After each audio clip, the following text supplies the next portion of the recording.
নমস্কার বন্ধুরা, রুমাস blog cooking চ্যানেলে সবাইকে স্বাগত। আজকে আমি যে রেসিপিটা আপনাদের সঙ্গে শেয়ার করব সেটি একটু খেতে অসাধারণ একটা রেসিপি। রুটি, পরোটা, নান, রাইস সব কিছুর সাথে খেতে খুবই ভালো লাগে। কাজু মশলা এটি খেতে খুবই সুন্দর। এবার চলুন দেখে নেওয়া যায় এই কাজু মশলা কীভাবে তৈরি করে নেওয়া যায়। আমি এর জন্য 100 গ্রাম মতন গোটা কাজু নিয়েছি আর পেঁয়াজটাকে বড় বড় কেটে আমি এরকম সেদ্ধ করে রেখে দিয়েছি। এটাকে একটা মিহি পেস্ট তৈরি করে নেব। এবার আমি কড়াইটাকে গ্যাসের উপরে বসিয়ে দিয়েছি, দিয়ে ঘিটা গলার জন্য আমি এখানে অপেক্ষা করব। ঘিটা আস্তে আস্তে গলতে শুরু হয়েছে। এবারে আমি এখানে 100 গ্রাম মতন গোটা কাজু আমি নিয়ে ঘিটার মধ্যে দিয়ে দিয়েছি।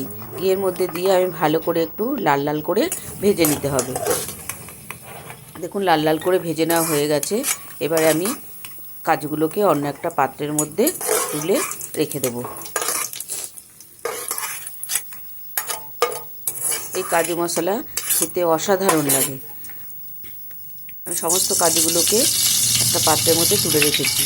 আমি যে ঘিটা ছিল কাজু দিয়ে ভেজে নেওয়া, তার মধ্যে আমি কিছুটা পরিমাণে সাদা তেল দিয়ে দিয়েছি। দিয়ে এবার আমি একটা দারচিনি আর 3টে ছোটো এলাচ আমি এর মধ্যে দিয়ে ভালো করে একটু ভেজে নেব, যতক্ষণ না এর থেকে সুন্দর গন্ধ বেরোয়। এবারে এতে আমি কিছুটা পরিমাণে রসুন কুচি আমি এর মধ্যে দিয়ে দেবো। দিয়ে ভালো করে একটু নেড়ে চেড়ে তারপরে এখানে আমি আদা একটু গ্রেট করে রেখেছিলাম, সেই আদা কুচিটা এর মধ্যে দিয়ে দিলাম। আর ঝালের জন্য দিয়ে দেবো কাঁচা লঙ্কা। দিয়ে সমস্ত কিছু দিয়ে ভালো করে নেড়ে চেড়ে একটু ভেজে নেব, যতক্ষণ এর থেকে কাঁচা গন্ধটা যায়। এবারে এর মধ্যে আমি 3টে মিডিয়াম সাইজের পেঁয়াজকে কুচিয়ে নিয়েছিলাম, সেই পেঁয়াজ কুচিটা আমি এর মধ্যে দিয়ে দিলাম। দিয়ে ভালো করে আমি নেড়ে চেড়ে আদা, রসুন, কাঁচা লঙ্কার সাথে ভালো করে মিশিয়ে নেব। এতে আমি অল্প পরিমাণে একটু লবণ দিয়ে দিলাম, তাহলে পেঁয়াজটা নরম হয়ে যাবে।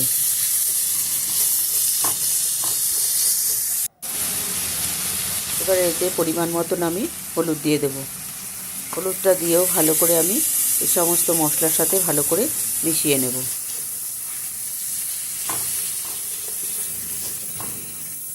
ভালো করে নেড়ে চেড়ে মিশিয়ে নিতে হবে।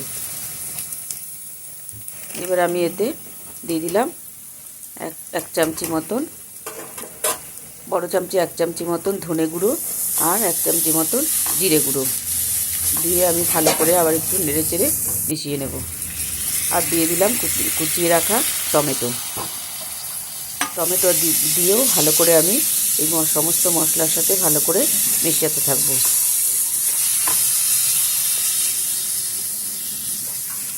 ভালো করে মশলাটাকে আমি কষিয়ে নেব। আর কালারের জন্য দিয়ে দিলাম আমি কাশ্মীরি লঙ্কা।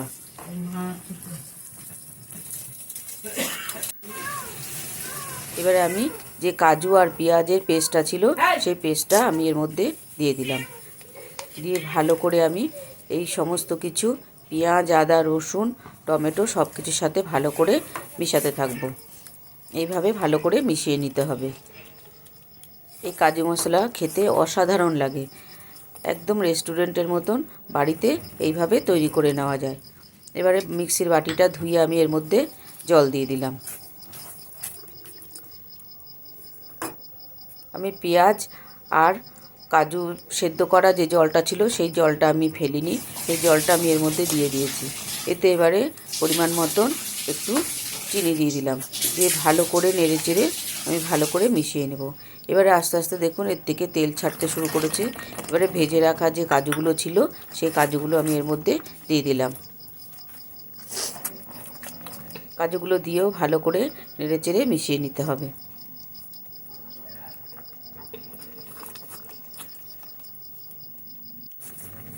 এবারে আমি এর মধ্যে একটু কসুরি মেথি পাতা নিয়ে হাতের মধ্যে ডলে আমি এর মধ্যে দিয়ে দেব। এর থেকে সুন্দর একটা গন্ধ বেরোবে।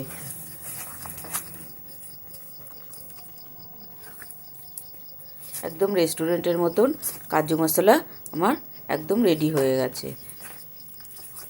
এবারে কিছুটা ধনেপাতা আমি এর মধ্যে দিয়ে দেব। তৈরি হয়ে গেল কাজু মশলা। বন্ধুরা, এই রেসিপিটি যদি ভালো লাগে লাইক করবেন, শেয়ার করবেন, কমেন্ট করবেন। প্লিজ চ্যানেলটাকে সাবস্ক্রাইব করবেন।